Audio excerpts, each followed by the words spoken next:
Hello दोस्तों। तो हम आ गए हमारा फिर से नया वीडियो लेकर के, जो है हमारा रेस्पिरेशन एंड सर्कुलेशन चैप्टर्स के ऊपर।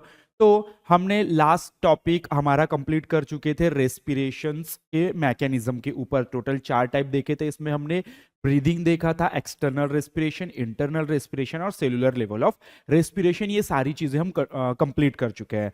जो आज हम देखने वाले हैं वो होगा हमारा रेगुलेशन ऑफ ब्रीदिंग। क्या बोला मैंने? Regulation of breathing. इसका मतलब है कि ब्रीदिंग कैसे रेगुलेट होती है। रेगुलेट होना सिंपल सा मीनिंग है कि कंट्रोल होना, कि कब स्टॉप होती है, कब स्टार्ट होती है। जब ये सारी चीजें कोई कंट्रोल करता है तो वो क्या कर रहा है? उसको रेगुलेट कर रहा है। क्या कर रहा है? रेगुलेट कर रहा है। तो यही रेगुलेशन ऑफ ब्रीदिंग आज के क्लास में हमको देखने की है, जो कि छोटा सा टॉपिक है, काफी इंपॉर्टेंट टॉपिक है। सो क्या बताया है कि अगर ह्यूमन बींग की बात किया जाए तो ये जो ब्रीदिंग, हमारी ये जो रेस्पिरेशन या ब्रीदिंग जो मैकेनिज्म है, ये किस तरीके से कंट्रोल किया जाता है? ये ड्यूअल कंट्रोल है। कैसा है? Dual control. ड्यूअल कंट्रोल बोले तो इसको 2 लोग कंट्रोल करते हैं। ये 2 लोग है कौन? ये 2 तरीके से कंट्रोल होता है, जिसमें हम बोलते हैं एक तरीके से न्यूरल कंट्रोल। क्या कहते हैं इसको? न्यूरल कंट्रोल या nervous control. And the second one is chemical control. And second one is chemical control. तो 2 तरीके से ये कंट्रोल होता है। क्या कंट्रोल होता है भाई? ब्रीदिंग। ब्रीदिंग क्या है? सिंपल सा आपको पता है, ब्रीदिंग इंस्पिरेशन और एक्सपिरेशन। इसको हम क्या कहते हैं? ब्रीदिंग। क्योंकि हमने ये देखा हुआ है, one breathing, one inspiration and one expiration is called breathing. तो ये इंस्पिरेशन एक्सपिरेशन, ये जो ब्रीदिंग है, ये रेगुलेट कैसे होता है, इसके पूरा मैकेनिज्म हमने देखा हुआ है कि जब क्या होता है कि भाई इंटरकोस्टल मसल्स डायफ्राम कॉन्ट्रैक्ट होते हैं तो इंस्पिरेशन होता है, एक्सपिरेशन होता है तो इंटरकोस्टल मसल डायफ्राम दोनों रिलैक्स हो जाते हैं। तो ये लोग कब कॉन्ट्रैक्ट होंगे, कब रिलैक्स होंगे, ये चीज भी रेगुलेट होती है, कंट्रोल होती है। कहां से? यहां से। तब जाके क्या बोलते हैं हम कि भाई रेगुलेशन ऑफ ब्रीदिंग कौन कंट्रोल कर रहा है? नर्वस कंट्रोल और केमिकल कंट्रोल। तो 2 तरीके से हमारे ब्रीदिंग रेगुलेट होती है। एक होती है नर्व्स के थ्रू, न्यूरॉन्स के थ्रू, देन द सेकंड होती है केमिकल्स के थ्रू। क्लियर है यहां तक के? तो यहां पर कुछ बेसिक सी चीजें बताइए कि जो एक छोटा बच्चा होता है वो एज कंपेयर टू बड़े इंसान, एडल्ट इंसान से ज्यादा सांसें लेता है 1 मिनट के अंदर। इंस्पिरेशन, ज्यादा ब्रीदिंग करता है 1 मिनट के अंदर। जैसे कि अगर देखा जाए तो एक बड़ा इंसान, एडल्ट इंसान, थोड़ी सी लंबी लंबी सांस लेता है, जिसकी वजह से 1 मिनट में वो कम ब्रीद करता है। और वही अगर हम छोटे बच्चे से कंपेयर करें तो वही 1 मिनट में बड़े इंसान के कंपैरिजन में ज्यादा ब्रीद करता है। ठीक है? तो नॉर्मली बताया है कि जो ह्यूमन एडल्ट है वो 12 टाइम्स ब्रीथ करता है पर मिनट। हर 1 मिनट में नॉर्मल एक एडल्ट कितने बार? 12 टाइम्स क्या करता है भाई? ब्रीथ करता है। वही एक छोटा नवजात शिशु की बात करें तो वो कितना? 44 टाइम्स। कितना? 44 टाइम्स ब्रीथ करता है उसी 1 मिनट के अंदर। बोल रहा है कि ब्रीदिंग ये एक इनवॉल्यूंटरी प्रोसेस है। इनवॉल्यूंटरी, वॉल्यूंटरी तो आपको पता होगा। वॉल्यूंटरी यानी कि जो हमारे कंट्रोल में है, इनवॉल्यूंटरी जो हमारे कंट्रोल में नहीं है। मेरे हैंड्स का मूवमेंट मेरे कंट्रोल में है, मतलब ये वॉल्यूंटरी है। ये क्या है? वॉल्यूंटरी है। लेकिन मेरे हार्ट का बीट होना ये मेरे कंट्रोल में नहीं है, तो ये क्या हो गया? इनवॉल्यूंटरी। वैसे ही सांस लेना बोलता हमारे कंट्रोल में नहीं है, इसीलिए ये जो प्रोसेस होगी ब्रीदिंग की, जो प्रोसेस है, ये हमारे कंट्रोल में नहीं है। इसीलिए हम इसे क्या कह रहे हैं? Involuntary process, because it does not depend on our will. भाई हमारे कंट्रोल में नहीं है। क्लियर है यहां तक के? तो चलो हम नेक्स्ट चलते हैं और इस टॉपिक को धीरे धीरे आगे की तरफ लेकर चलते हैं कि भाई रेस्पिरेटरी सेंटर्स प्रेजेंट होते हैं हमारे ब्रेन में। कुछ रेस्पिरेटरी सेंटर्स, सेंटर्स पता है ना, वैसे बहुत सारे, जहां पर उस चीज का डिसीजन लिया जाए, वहां पर उसकी मैन्युफैक्चरिंग है, जो भी चीज होती है उसको हम क्या कहते हैं? सेंटर कहते हैं। ऐसे ही रेस्पिरेटरी सेंटर्स हमारे ब्रेन में प्रेजेंट होते हैं। पॉन्स एंड मेडुला, ये ऐसे 2 रीजन है जहां पर रेस्पिरेटरी सेंटर्स प्रेजेंट होते हैं। रेस्पिरेटरी सेंटर्स क्या है? कुछ नहीं है, ऐसे न्यूरॉन्स के ग्रुप होते हैं जो कि उस चीज को डिसाइड करते हैं, वहां से मैसेजेस सेंड करते हैं, तो उसको क्या कहते हैं अपन? सेंटर। लेकिन ये जो किस चीज को कंट्रोल कर रहा है भाई? रेस्पिरेशन को, इसलिए अपन इसको क्या कहते हैं? Respiratory centre. क्लियर है? तो बताता है कि study rate of respiration is controlled by, हमारा ये जो नॉर्मल रेट है रेस्पिरेशन का जो हम ले रहे हैं, मतलब ब्रीदिंग कर रहे हैं, ये कैसे कंट्रोल होता है? जो कि न्यूरॉन से कंट्रोल होता है, जो कि कहां पर लोकेटेड है? पॉन्स में और मेडुला। भाई पॉन्स और मेडुला ये ब्रेन के पार्ट है। जब हम कंट्रोल एंड कोऑर्डिनेशन वाला चैप्टर देखते हैं ना, उसमें काफी अच्छे से ये वाले रीजन्स को देखते हैं, पॉन्स, मेडुला, मेडुला ऑब्लंगाटा जैसे रीजन्स को हम देखते हैं। ठीक है, तो बता रहे कि पॉन्स और मेडुला में ऐसे न्यूरॉन्स के क्या है, ग्रुप्स है, जो कि यहां पर हम रेस्पिरेटरी सेंटर्स कहते हैं। So it is also known as respiratory centre. अब इसका काम क्या है भाई? हमारे को जो ब्रीद है उसको रेगुलेट करता है, ब्रीदिंग के रेट को और डेप्थ को, मतलब हम कितने स्पीड में सांस ले रहे हैं और कितनी लंबी सांस ले रहे हैं। तो रेट यानी कि कितने स्पीड में ले रहे हैं, और डेप्थ यानी कि कितनी गहरी सांस ले रहे हैं, इस चीज को कंट्रोल कौन करता है भाई? यही हमारे पॉन्स और मेडुला में जो सेंटर्स प्रेजेंट है, जिसको हम क्या कहेंगे? Respiratory centre. तो रेस्पिरेटरी सेंटर्स को कुछ डिवाइड किया गया है कुछ ग्रुप्स में, जैसे कि बताया, देखो डोर्सल वेंट्रल आपको पता होना चाहिए, डोर्सल साइड क्या होती है, वेंट्रल साइड क्या होती है, लेटरल साइड क्या होती है। डोर्सल यानी कि पीछे, वेंट्रल यानी कि सामने, और लेटरल यानी कि साइड वाइज। ओके, तो यहां पर क्या बोल रहा है? Dorsal group of neurons. कौन सा? डोर्सल यानी कि पीछे की तरफ ग्रुप ऑफ न्यूरॉन्स, लेकिन कहां पर? In the medulla. ये जो मेडुला ये इधर ही प्रेजेंट होता है आपका, ठीक है, मेडुला ऑब्लंगाटा, और उसके नीचे स्पाइनल कॉर्ड स्टार्ट हो जाता है। सो इसको, ये जो सेंटर है कौन सा भाई, कहां पर प्रेजेंट है? डोर्सल ग्रुप ऑफ न्यूरॉन, जो कि मेडुला में प्रेजेंट है। ये कौन सा सेंटर है? Inspiratory centre. इंस्पिरेटरी सेंटर मतलब ये इंस्पिरेटरी सेंटर इंस्पिरेशन के लिए मैसेज भेजेगा, यानी कि इंस्पिरेशन को कंट्रोल करेगा। Then second one is the ventro. Ventro यानी कि सामने के side, lateral ventro, lateral group of the neuron in medulla, जो कि दोनों है, क्या है? इंस्पिरेशन और एक्सपिरेटरी सेंटर है। एंड द न्यूमोटैक्सिक सेंटर, जो कि कहां प्रेजेंट होता है भाई? पॉन्स में प्रेजेंट होता है। क्लियर है? देखो अब हम ये क्या देख रहे हैं, यहाँ डायग्राम देख रहे हैं। अब मैं आपको कुछ चीजें समझाने की कोशिश करूंगा, जैसे कि मैं हमेशा ऑफलाइन क्लासेस में यहाँ पर बच्चों को बोलता हूं कि जब ये हम चीजें पढ़ रहे हैं ना, तो क्या होता है कि हम एक साइड बताते हैं, दूसरी साइड आपको समझना पड़ता है। जैसे कि मैं बोल रहा हूं कि गिलास आधा भरा है, इसी का मतलब यह है कि गिलास आधा खाली है। यहां मुझे सिर्फ यही बोलूंगा मैं कि गिलास आधा भरा है, तो आपको यह समझना कि गिलास आधा खाली भी है। अगर मैं बोलता हूं कि गिलास आधा खाली है, तो आपको यह भी समझना है कि गिलास आधा भरा भी है। मतलब मैं एक साइड बोल रहा हूं तो दूसरी चीज ऑटोमेटिकली होती है, दूसरी चीज ऑटोमेटिकली होती है। ठीक है, किस तरीके से? देखो यहां पर क्या हो रहा है, अगर हम इस डायग्राम को देखें, समझने की कोशिश करें, तो यहां पर दो रीजन, जो हम पॉन्स और मेडुला की बात कर रहे हैं, तो ये पॉन्स हो गया अपना, और ये मेडुला वाला रीजन है। ये कौन सा रीजन है? मेडुला वाला रीजन है। यहां पर ब्रीदिंग सेंटर्स प्रेजेंट है। क्या प्रेजेंट है? ब्रीदिंग सेंटर्स, जो कि इंस्पिरेशन और एक्सपिरेशन को कंट्रोल कर रहे हैं। क्या कर रहे हैं? इंस्पिरेशन और एक्सपिरेशन को कंट्रोल कर रहे हैं। देखो अब मैं आपको बहुत अच्छे तरीके से समझाता हूं कि क्या बोला है। ऐसे दो सेंटर बना लेता हूं मैं, क्या बना लेता हूं? दो सेंटर। ये एक सेंटर हो गया जिसको मैं बोल रहा हूं इंस्पिरेशन सेंटर, और ये एक और सेंटर हो गया जिसको मैं बोल रहा हूं एक्सपिरेशन सेंटर। ठीक है, क्या बोला मैंने यहां पर? Inspiration centre, inspiratory centre. ये समझाने के लिए बता रहा हूं मैं आपको इस तरीके से, ताकि आप समझ में आओ। ठीक है, ये है एक्सपिरेटरी सेंटर। क्या है? Expiratory centre. अब देखो क्या होता है, देखो क्या होता है, यहां पे मैं जस्ट इस तरीके से एक लंग बनाया मैंने, ये लंग्स बनाया है। ठीक है, लंग्स के अंदर क्या है? एल्वियोला है। यहां पर समझ लो ये एल्वियोला है। जैसे ही इस एल्वियोला में एयर आएगी, क्या आएगी? एयर आएगी। एयर आएगी ना, तो इसके बाद क्या होता है कि ये थोड़ा सा ऐसे फूल जाता है। ठीक है, इसका साइज इंक्रीज हो जाएगा। तो इसी लंग्स में स्ट्रेच रिसेप्टर्स प्रेजेंट होते हैं। क्या प्रेजेंट होते हैं? Stretch receptor. क्या बोल रहा हूं मैं? क्या प्रेजेंट होते हैं? Stretch receptors, stretch receptors. Okay, एक मिनट। क्या प्रेजेंट होते हैं? Stretch receptor. तो जैसे ही ये क्या होने लगता है? एक्सपांड होने लगता है। जैसे ही हमारे एल्वेओला एक्सपांड होने लगते हैं, वैसे ही स्ट्रेच रिसेप्टर स्टिमुलेट हो जाते हैं। क्या हो जाते हैं? स्टिमुलेट हो जाते हैं। जैसे ही क्या होगा भाई, हमारा जो लंग्स है या फिर एल्वियोला एक्सपांड होगा, तो यहां पर प्रेजेंट लंग्स में, एल्वियोला में प्रेजेंट स्ट्रेच रिसेप्टर एक्टिव हो जाते हैं, स्टिमुलेट हो जाते हैं। तो वो मैसेज किसको भेजते हैं? वो मैसेज भेजते हैं एक्सपिरेटरी सेंटर को। किसको भेजते हैं मैसेज? एक्सपिरेटरी सेंटर को मैसेज भेजते हैं। जैसे ही मैसेज जाता है एक्सपिरेटरी सेंटर के पास तो उसको पता चल जाता है कि हाँ इंस्पिरेशन हो गया। क्या हो गया? इंस्पिरेशन कंप्लीट हो गया। अब क्या कराना है? एक्सपिरेशन।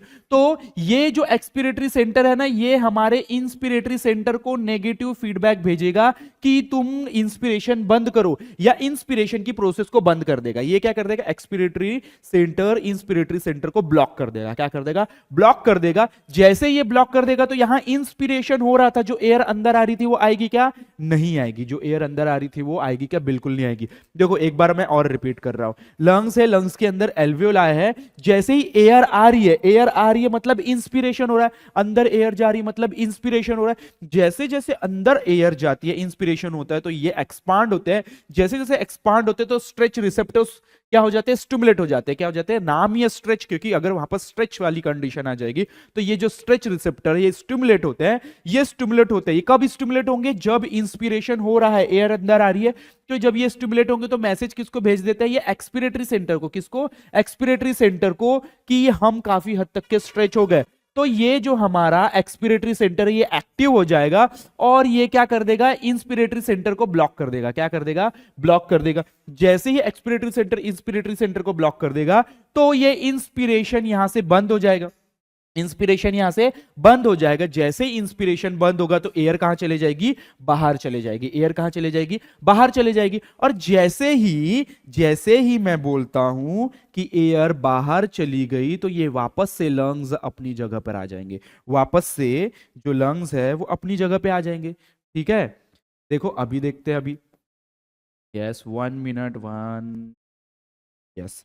तो वापस से जो लंग्स है अपनी जगह पर आ गए। जैसे ही वापस से लंग्स अपनी जगह पर आ जाएंगे तो ये स्ट्रेच रिसेप्टर जो स्टिमुलेट थे ये भी क्या हो जाएंगे? ये इनएक्टिव हो जाएंगे। क्या हो जाएंगे? इनएक्टिव हो जाएंगे। क्यों? क्योंकि अब स्ट्रेच रिसेप्टर स्ट्रेच नहीं हो पा रहे हैं ना, जिसकी वजह से मैसेज अब आगे की तरफ नहीं जाएगा। ये स्टिमुलेट नहीं होंगे। वापस से जो लंग्स है अपनी जगह पे आ गया। क्यों? क्योंकि भाई क्या, एयर बाहर की तरफ चली गई है, एक्सपिरेशन हो गया है। तो ये स्ट्रेच रिसेप्टर ज्यादा देर तक के स्टिमुलेट नहीं रह पाएंगे, तो ये ज्यादा देर तक के इधर मैसेज नहीं भेज पाएंगे। ज्यादा देर तक के एक्सपिरेटरी सेंटर को मैसेज नहीं जाएगा तो एक्सपिरेटरी सेंटर इधर ब्लॉक करना भी बंद कर देगा। फिर वो ज्यादा देर तक के क्या बोल रहे हैं हम कि इसको भी ब्लॉक नहीं रख पाएगा। किसको? इंस्पिरेटरी सेंटर को। और जैसे ही इंस्पिरेटरी सेंटर को ब्लॉक नहीं कर पाएगा तो वापस से इंस्पिरेटरी इसको कंट्रोल करने लगेगा और इंस्पिरेशन स्टार्ट हो जाएगा। ठीक है, क्या बोल रहा हूं मैं कि पहले एयर अंदर आई, इंस्पिरेशन हुआ। जैसे इंस्पिरेशन हुआ स्ट्रेच मसल्स, स्ट्रेच रिसेप्टर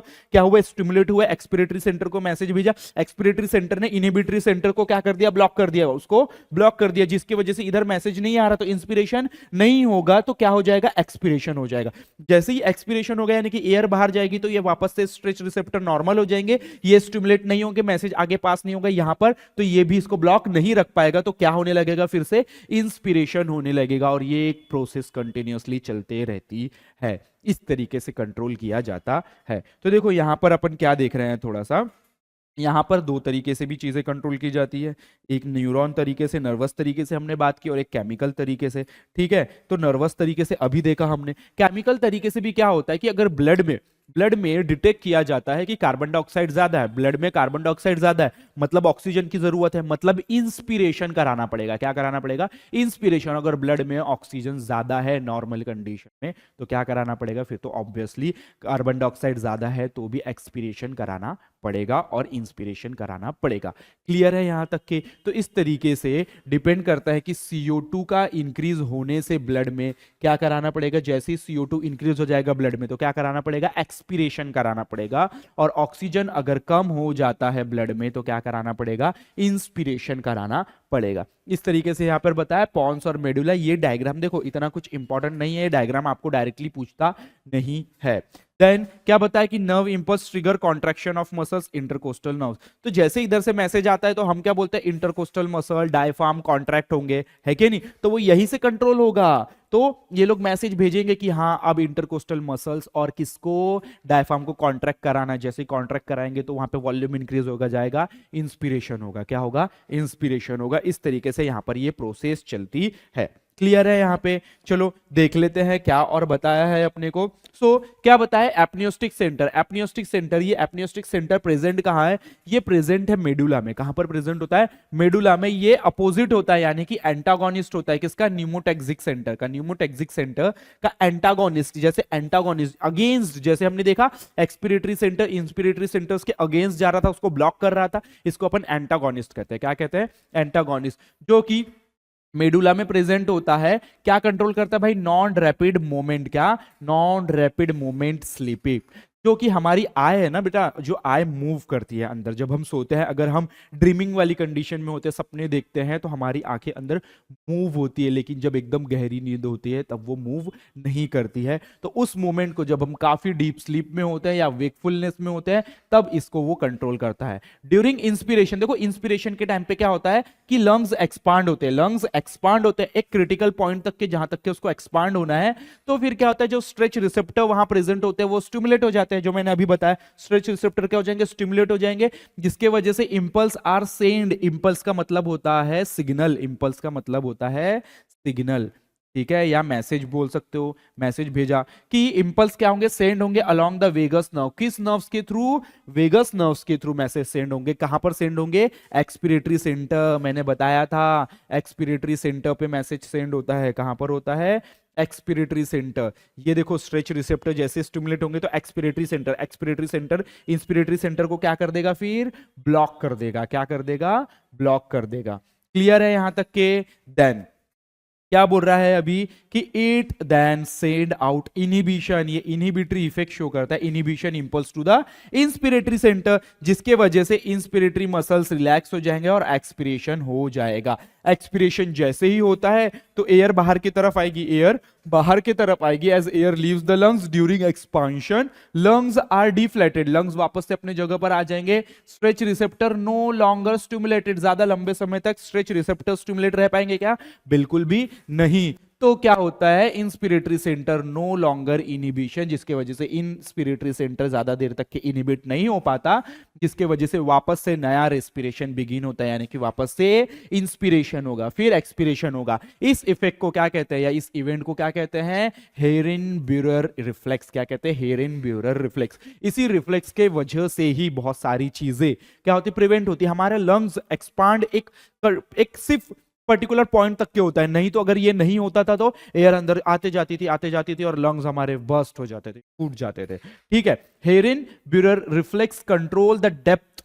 कितनी डेप्थ होगी और क्या रिदम होगा रेस्पिरेशन का, वो कंट्रोल करते हैं। ये प्रिवेंट करते हैं लंग्स को इन्फ्लेटिंग होने से to the point of bursting, burst होने तक के ये इन्फ्लेट ना हो जाए। The respiratory centre has connection with the cerebral cortex. देखो जब अपन, मैं फिर समझाने की कोशिश कर रहा हूं कि जब अपन ने क्या कंट्रोल एंड कोऑर्डिनेशन वाला पार्ट पढ़ेंगे तब उसमें समझेगा। जो सेरेब्रल कॉर्टेक्स होता है, कॉर्टेक्स दो वर्ड होते हैं, मेडुला और कॉर्टेक्स। मेडुला यानी कि इनर साइड अंदर, कॉर्टेक्स यानी कि आउटर साइड। सो जो कॉर्टेक्स वाला रीजन होता है किसका? सेरेब्रल का, सेरेब्रम का कॉर्टेक्स वाला रीजन जो होता है वहां से इसको कंट्रोल किया जाता है, उसके साथ भी कंट्रोल होता है। तभी थोड़ी बहुत हद तक के हम क्या कर पाते हैं? रेस्पिरेशन को हमारे हाथ में कुछ थोड़ा हद तक के कंट्रोल होता है। जैसे कि हम हमारे सांस को रोक सकते हैं। क्यों? कहीं बहुत जहरीली गैस क्या होगी भाई, स्प्रेड हो गई है, तो अगर वो हमारे बॉडी के अंदर जाएगी तो क्या हमको लॉस हो सकता है, हमको बहुत सारे डेंजरस कंडीशन, क्रिटिकल कंडीशन से निकलना पड़ सकता है।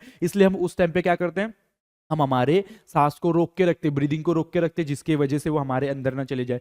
हम गलती से पानी में गिर गए, उस टाइम पे भी हम सांस लेना बंद कर देते ताकि वाटर हमारे लंग्स के अंदर फिल ना हो जाए। तो वही बताता है कि इट इज वॉल्यूंटरी। कुछ समय, कुछ हद तक के हम उसको क्या कर सकते हैं? कंट्रोल कर सकते हैं। Because it enable to prevent, जो हमको बचाता है वाटर और irritating gases from the entering the lungs. Lungs में वाटर के जाने से लेकर के गैसेस के जाने तक के ये हमको क्या करता है? बचाता है। इसीलिए जो ब्रीदिंग होती है ये थोड़ी हद तक के क्या होता है भाई? वॉल्यूंटरी होता है। वॉल्यूंटरी होता है, कुछ समय तक हम रोक सकते हैं, लेकिन उसके बाद हम इसको ज्यादा समय तक नहीं रोक सकते हैं। क्लियर है यहां तक के? देन फिर क्या बोल रहा है? Modified respiratory movements. क्या है? मॉडिफाइड रेस्पिरेटरी मूवमेंट्स जस्ट छोटा सा टॉपिक है, मतलब नॉर्मल ब्रीदिंग के अलावा जो भी मॉडिफिकेशंस होते हैं, नॉर्मल ब्रीदिंग के अलावा जो भी मॉडिफिकेशंस होते हैं हमारे ब्रीदिंग पैटर्न में, रेस्पिरेटरी पैटर्न में, उसके बारे में बात की है। Respiratory movement are different from normal movement and help express emotion और clear the air passage. Air passage clear करने के लिए अलग अलग मॉडिफाइड मूवमेंट्स शो होते हैं। Of the movement some way reflexes but other can be initiated voluntary. कुछ reflex होते हैं, कुछ रिफ्लेक्स होते हैं जैसे कि छींक, बट कुछ हमारे वॉलंटरी कंट्रोल में होते हैं जैसे कि कफिंग एंड याउनिंग। क्लियर है यहाँ तक के? देन चलते हैं आगे की तरफ, डिसऑर्डर के बारे में बात करेंगे अपन। Common disorder of respiratory system. Respiratory system से कॉमन कौन कौन से डिसऑर्डर होते हैं, तो सिंपल मैं डिसऑर्डर देख रहा हूं, ये आप लोग पढ़ लेना, सिंपल सी चीज है, कुछ नहीं कि भाई डिसऑर्डर कौन कौन से होते हैं, सिम्टम्स क्या है, कॉज क्या है और उसका ट्रीटमेंट क्या है। ट्रीटमेंट में मोस्ट ऑफ द क्या बताया, एंटीबायोटिक्स कौन कौन सी मेडिसिन आप यूज कर सकते हो। देन क्या बोला है यहाँ पर इसने कि भाई एम्फाइसेमा। एम्फाइसेमा क्या है, कुछ नहीं, ब्रीदिंग शॉर्टनेस हो जाती है, एल्वियोलाई लेवल पर प्रॉब्लम्स क्रिएट हो जाती है। देन क्रोनिक ब्रोंकाइटिस, जो हमारा ब्रोंकस है यानी कि ब्रोंकाई है, वहां पर इन्फ्लेमेशन आ जाना, इसको बोलेंगे अपन bronchitis. Then acute bronchitis. Sinusitis क्या होता है कि ये हमारे साइनस में इन्फ्लेमेशन आ जाती है जो कि नोज में होता है।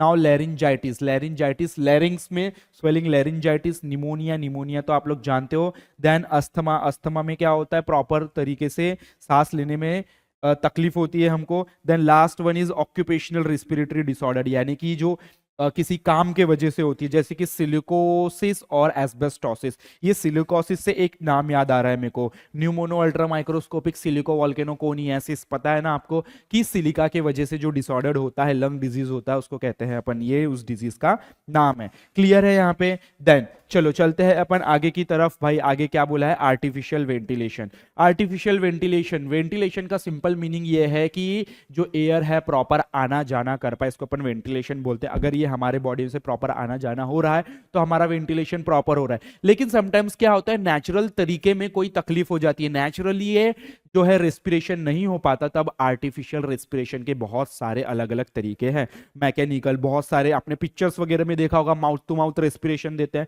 भाई ये क्या है, ये भी एक तरीके का क्या है, आर्टिफिशियल वेंटिलेशन देने का तरीका है। देन वेंटिलेटर मशीन, एक मशीन होती है वेंटिलेटर जो हॉस्पिटल्स में यूज किया जाता है। इसका भी काम क्या होता है कि ऑक्सीजन छोड़ना और वहां से कार्बन डाइऑक्साइड निकालना। तो सिंपल ये जो ब्रीदिंग अगर नेचुरली तरीके से नहीं हो पा रही है, अगर हम उसको आर्टिफिशियली तरीके से करा रहे हैं, तो क्या कहते हैं अपन उसको, आर्टिफिशियली वेंटिलेशन। कब ये कराएंगे, जब नेचुरली रेस्पिरेशन नहीं, नेचुरली ब्रीदिंग नहीं हो पा रहा है तब। It is called as artificial respiration. It is the method of inducing. इसमें क्या किया जाता है, breathing in person when natural respiration is ceased और फिल्टरिंग। जब नेचुरल रेस्पिरेशन प्रॉपर तरीके से काम नहीं कर रहा है तब जाके हमको आर्टिफिशियली तरीका अपनाना पड़ता है। नाउ द प्रोसेस इन्वॉल्व, दो मेन स्टेप होती है इसमें, एक स्टैब्लिशिंग एंड मेंटेन। स्टैब्लिशिंग यानी कि स्टार्ट कराना और उसको कंटिन्यूअसली मेंटेन करके रखना, यानी कि पहले तो उस बंदे का भाई रेस्पिरेशन स्टार्ट नहीं होता, रेस्पिरेशन कराना, स्टैब्लिश कराना और उसको कंटिन्यू यानी कि कंटिन्यू करना, मेंटेन करके रखना। And open air passage from the upper respiratory tract to the lungs. और जो भी सिंपल सी बात है कि अगर हमारा कुछ गर्दन इस तरीके से होती है तो हमें सांस लेने में तकलीफ होती है, तो सबसे पहले उसका पैसेज, जो भी एयर पैसेज है, उसको क्या करना है, ओपन करना है। Then mouth to mouth respiration और by mechanical means like ventilation. Ventilation यानी कि रेस्पिरेशन देने के और भी बहुत सारे अलग अलग तरीके हैं, लेकिन अपने को देखना है एक जो कि वेंटिलेटर मशीन के बारे में बताया, जो कि हॉस्पिटल्स में यूज किया जाता है। और वेंटिलेटर एक मशीन है जो कि सपोर्ट करता है किसमें, ब्रीदिंग में, and use during surgery. Surgery के टाइम में इसका यूज किया जाता है, क्योंकि क्या होता है सर्जरी के टाइम पे डॉक्टर्स जो है जनरल एनेस्थेसिया अगर यूज करते हैं तो उस टाइम पे बॉडी लगभग पैरालाइज्ड कंडीशन हो जाती है। तो उस टाइम पे अगर रेस्पिरेटरी सिस्टम प्रॉपर वर्क नहीं किया तो उस पर्सन की जान भी जा सकती है। इसलिए उसे पहले ही क्या वेंटिलेशन लगा दिया जाता है, जिसके वजह से ऐसी कोई तकलीफ ना हो। और ये कहाँ यूज किया जाता है भाई, मेनली हॉस्पिटल में। तो इसका काम क्या है? कुछ नहीं, ऑक्सीजन को लंग्स में छोड़ना, वहां से कार्बन डाइऑक्साइड को रिमूव करना और पेशेंट को ब्रीथ कराने में हेल्प कराना। सिंपल इतना सा ही है और कुछ नहीं है। इसमें क्या बोला है? ऑक्सीजन को लंग्स में छोड़ना, देन लंग्स से कार्बन डाइऑक्साइड निकालना और उसको कंटिन्यूअसली पेशेंट को ब्रीथ करने में हेल्प करना। क्लियर है? देन यहां पर हमने क्या, जो हमारा लास्ट टॉपिक बचा था, regulation and breathing and the artificial respiration, भी हमारा कंप्लीट हो गया। क्लियर है? देन तो हमारा जो रेस्पिरेशन वाला पार्ट था इस चैप्टर का वो कंप्लीट हो गया। अब जो बचा है इस चैप्टर में हमारा बचा है वो सर्कुलेशन वाला पार्ट, जो कि काफी इंपॉर्टेंट है। ठीक है, तो इस वीडियो को हम यही तक के रखेंगे। देन जब हम मिलते हैं हमारे नेक्स्ट वीडियो के साथ, जो जिसमें हम क्या देखेंगे, जिसमें हम सर्कुलेशन की बात करेंगे। मुझे लगता है कि आप वीडियोस देख करके समझ रहे होंगे और अपने नोट्स भी साइड बाय साइड बनाते रहे होंगे, क्योंकि ये भी मेरे खुद के नोट्स बनाए हुए हैं जो मैं यूज कर रहा हूं। देन आप भी अपने नोट्स खुद के लिए, जो आपको इजी लगता है, जो हार्ड लगता है, उसको प्रॉपर अपने तरीके से अरेंज करके अपनी पढ़ाई कर सकते हैं, जो कि अच्छा तरीका होता है पढ़ाई करने का। क्योंकि जब हम खुद से ये सारी चीजें प्रिपेयर करेंगे तो हमारे दिमाग में बहुत जल्दी ये सारी चीजें क्या हो जाती है, बैठ जाती है और हमको ये तकलीफ नहीं होती। ठीक है, तो मिलते हैं हमारे नेक्स्ट वीडियो के साथ, तब तक के लिए धन्यवाद।